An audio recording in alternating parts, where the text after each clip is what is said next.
எப்பவும் ஒரே மாரி குழம்பு வச்சு வச்சு ரொம்ப போர் அடிச்சிருச்சா, நான் சொல்ற இந்த டிஷ் ட்ரை பண்ணி பாருங்க. ஹெல்த்துக்கும் நல்லது, டேஸ்ட்டுக்கும் சூப்பரா இருக்கும். இப்ப இந்த கறி எப்படி பண்றதுன்னு பார்க்கலாம் வாங்க.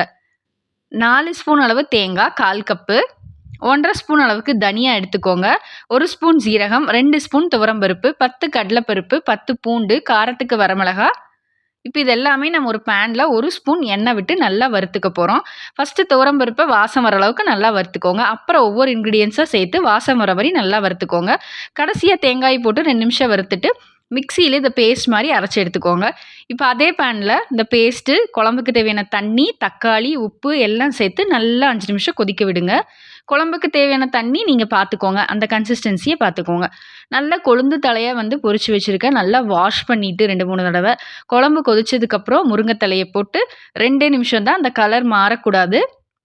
அதுக்கப்புறம் ஃபைனல் டச்சா 1 ஸ்பூன் தேங்காய் எண்ணெய் ஆட் பண்ணுங்க. சும்மா குழம்பு ஜம்முன்னு இருக்கும். செஞ்சு பார்த்துட்டு எப்படி இருக்குன்னு சொல்லுங்க. கண்டிப்பா இந்த முருங்கைக்கீரை சேர்க்கும்போது நெல்லிக்காய் ஊறுகாய் சாப்பிடுங்க.